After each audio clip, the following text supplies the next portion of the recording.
Sige na, marami na kayong alam sa batas, sir. Pero muna ako ng license mo. Bakit kita uhulihin, sir? Ha? Disobeying traffic sign, sir. Traffic light. Di ba nasa kanan ako? O, nasa kanan ka nga, sir. Yan signage na yan, sir. Ano ibig sabihin yan? Turn right anytime. With care. Ano ibig sabihin ng stoplight na ng pedestrian, sir? Di ba naka-green yan, sir?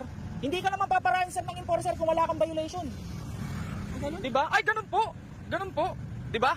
Hindi ka paparahin ng enforcer kung wala kang violation, sir. Kanan ako, pero meron sign dito sa Sige po. may tapat ng aura. Opo, na may mga tumatawid pong tao. Sir, hindi ako tatawid kung may mga Sir, tao. granting na po yan, sir. Sabi nyo po yan.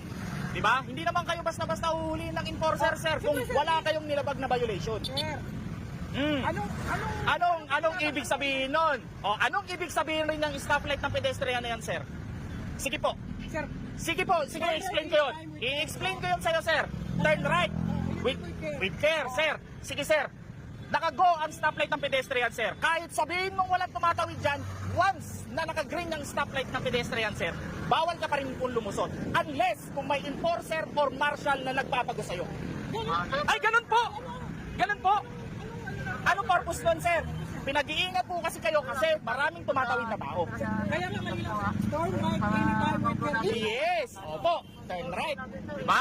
Ang problema, sir, nakago po ang stoplight ng pedestrian. So, ikaw, sir, lalabas ka pa rin ba? Tatawid pa ako kung may tao.